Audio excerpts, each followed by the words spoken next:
ये क्लास 12 की फिजिक्स है। फिजिक्स सेकंड पेपर बोला जाता है इसको, सेकंड फिजिक्स का है। ये वर्ण विक्षेपण, प्रिज्म द्वारा वर्ण विक्षेपण पाठ का है। आप इसको देखिए। यदि प्रिज्म कोण 60 अंश है, प्रिज्म कोण मतलब ए कितना 60 अंश, न्यूनतम विचलन कोण 40 अंश है, यानी डेल्टा एम 40 अंश। तो अपवर्तन कोण का मान बताइए। एक चीज जानिए, जब न्यूनतम विचलन की स्थिति इसने दिया है ना, तो न्यूनतम विचलन की स्थिति में जो आपका अपवर्तन कोण होता है आर, वो a/2 होता है, सीधा मतलब होता है इसका, यानी r बराबर 60/2, यानी r बराबर 30 अंश। क्लियर, ये ध्यान रखा करिए। अगला क्वेश्चन है, यदि प्रिज्म कोण 6 अंश हो, अपवर्तनांक 1.5 हो, यानी n 1.5 हो और प्रिज्म कोण यानी a का मान 6 अंश हो, ये पतले प्रिज्म का है, तो विचलन कोण क्या होगा? तो पतली प्रिज्म के लिए विचलन कोण का सूत्र होता है आपका ये, ठीक है। अब इसमें डेल्टा एम ही निकालना है, तो 1.5 - 1 और ये 6 अंश है, सॉरी ये हो जाएगा 6 अंश, तो ये हो जाएगा 0.5 × 6, यानी 6×5 = 30, 3 अंश, ठीक है ना। ये 3 अंश हो जाएगा आपका विचलन कोण। क्लियर। अब अगला देखते हैं सवाल। एक प्रिज्म के लिए अल्पतम विचलन कोण 30 अंश है, प्रिज्म कोण 60 अंश है, तो प्रिज्म का अपवर्तनांक क्या होगा? ठीक है ना। तो विचलन कोण दिया है, प्रिज्म कोण दिया है और आपको अपवर्तनांक पूछा है। तो एक चीज़ याद रखिएगा, आर तो आपका कंफर्म है कि a/2 होता है और प्रिज्म कोण कितना है आपका 60 अंश है, तो ये हो जाएगा 30 अंश। ठीक हो गया। अब बच्चा आपतन कोण, तो चलिए एक ही बार में कर देते हैं आपका। तो n बराबर होता है sin a + Δm/2 sin a/2। तो आराम से करते हैं। sin a + Δm, देखिए यहाँ पे 60 विचलन कोण कितना है आपका 30 अंश, ये विचलन कोण है आपका, ये आपका a है, तो यहाँ पे हो जाएगा 60 + 30/2 sin a/2, यानी 60 का आधा कितना हो जाएगा 30 अंश। थोड़ा सा और देखते हैं, ये हो जाएगा sin 90 हो रहा है /2, यानी 45 sin 30। हो गया। 45 का मान होता है 1/√2, ये होता है 1/2, यानी 2√2। ध्यान से देखिएगा, √2 का ऊपर नीचे अगर हम गुणा कर देते हैं, ठीक है ना, तो ये कट जाएगा, तो n का मान आएगा √2 या 1.414, ये होगा आपका आंसर। ठीक हो गया। अगला एक और क्वेश्चन देखते हैं। एक पतले प्रिज्म के विचलन कोण किस कारक पर निर्भर करता है? तो ये होता है प्रिज्म के पदार्थ के अपवर्तनांक पर। ठीक हो गया, इस पर निर्भर करता है। ठीक हो गया। दूसरा देखते हैं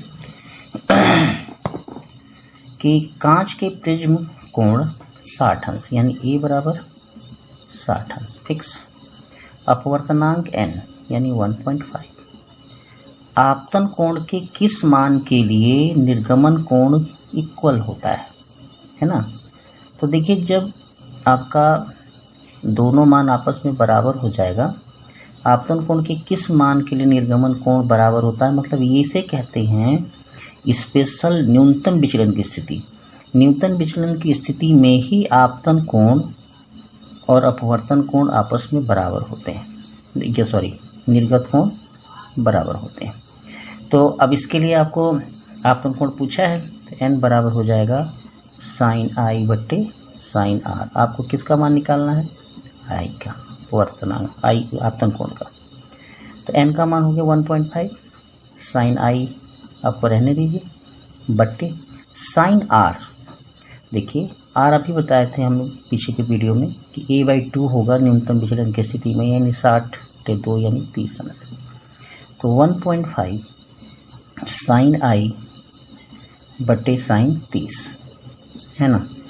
तो साइन 30 यहाँ हो जाएगा, तो साइन आई बराबर 1.5 और साइन 30 यहाँ लिखेंगे तो एक बार में हम इसको हल थोड़ा कर देते हैं, 1/2 यानी साइन आई बराबर 0.75 यानी आई बराबर साइन इनवर्स 0.75।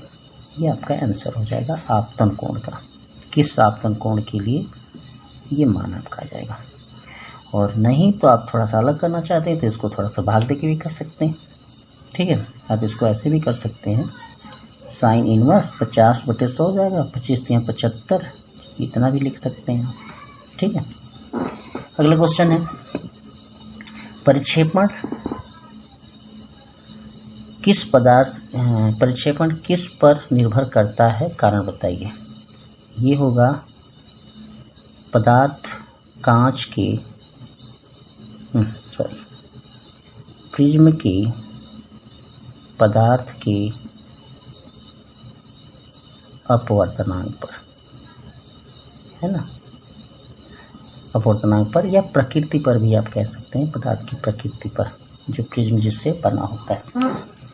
एक और देखते हैं, एक समबाहु त्रिभुज प्रिज्म है, इसका न्यूनतम विचलन की स्थिति में आपतन कोण प्रिज्म कोण का 4/5 गुना हो तो न्यूनतम विचलन कोण का मान बताना है। देखिए, प्रिज्म कोण मान लीजिए ए है, ठीक है, तो आपतन कोण प्रिज्म कोण का 4/5 गुना हो, यानी ये हो जाएगा 4/5 ठीक हो गया। तो आई बराबर अब क्या पढ़ते हैं, ए प्लस डेल्टा m/2, ये आपतन कोण होता है। तो अब यहाँ मान रखना है तो रख लीजिए, यहीं रखते हैं पहली बार, तो ये हो जाएगा 4/5a/2। अब इसमें देखिए कॉमन ले लेंगे तो 5 4 9a/5 × 2, ठीक हो गया। अब यहाँ पे प्रिज्म कोण देखिए आपका क्या बोला, समबाहु प्रिज्म है, यानी सभी कोण 30 अंश का है, यानी ए का मान यहाँ पे कितना होगा 60 अंश का, सभी कोण समबाहु में 60 अंश के होते हैं, पहली बार हम गलत बोले। तो 9 × 60/10, 9 × 6 54, यानी आपतन कोण कितने का होगा, न्यूनतम विचलन कोण पूछा है। ओहो, गड़बड़ हो गया भाई, गलत हो गया, सॉरी, कंडीशन फॉलो नहीं हुआ, सॉरी है इसके लिए, ध्यान नहीं दिया हमने। देखिए ये लिखा है, समबाहु का न्यूनतम विचलन की स्थिति में आपतन कोण प्रिज्म कोण का इतना है, तो विचलन आपको विचलन कोण बतानी है, यानी डेल्टा m बताना था, हमसे गलती हो गई। तो आई बराबर हम लोग होता है ए प्लस डेल्टा m/2। इसका जो मान है ना, ये वाला मान, यही मान आपका 4/5a के बराबर है। अब ये a प्लस डेल्टा m/2, इसको यहाँ गुणा कर देंगे तो 8/5a नहीं दिख रहा, इधर आते हैं, तो ये हो जाएगा आपका 8/5a, ठीक है ना, यहाँ से ये गुणा हो गया, बराबर a प्लस डेल्टा m। ए को इस साइड कर लीजिए, तो डेल्टा a/5 माइनस a बराबर डेल्टा m। ये भी ठीक लग रहा होगा। इसको अगर घटा देते हैं तो 3a/5 आएगा डेल्टा m। अब इसमें मान रख देते हैं, तो 3 × 60 हो जाएगा /5, तो 12×5 60, यानी डेल्टा m का मान आ जाएगा 12×3 36 अंश, यानी विचलन कोण कितने अंश का होगा, 36 अंश का, ठीक है। अगला क्वेश्चन देखते हैं, और ठीक है ना, इसमें लिखा है 60 अंश वाले प्रिज्म कोण, यानी ए का मान आपका 60 प्रिज्म कोण का मान हो गया। पीले प्रकाश के लिए न्यूनतम विचलन कोण यानी डेल्टा m कितना, 30 अंश। इस स्थिति में आपतन कोण कितना होगा, तो आई बराबर होता है a प्लस डेल्टा m/2, तो आई बराबर हो जाएगा a 60 डेल्टा m 30/2, तो ये हो जाएगा 90/2, यानी आई बराबर हो जाएगा 40 अंश। ये ये भी समझ में आ गया होगा।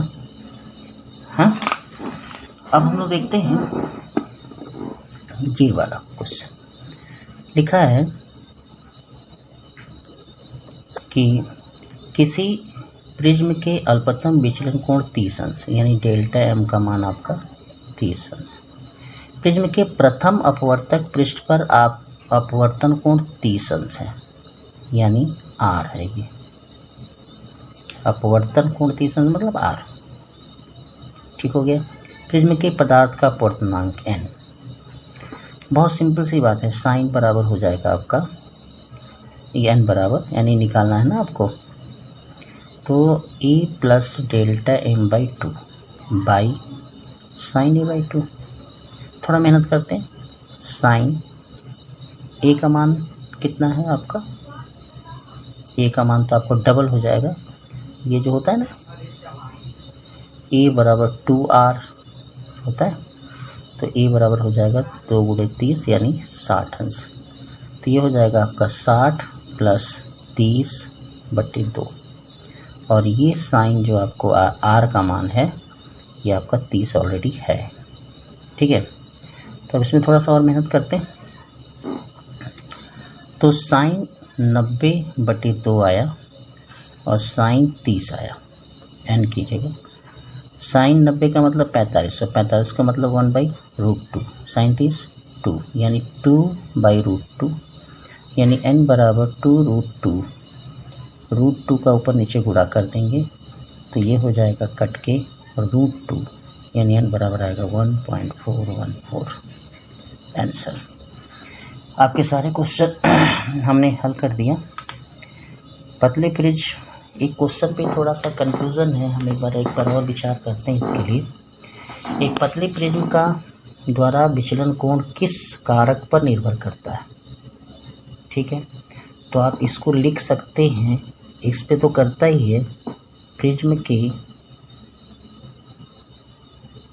कोण पर भी करता है।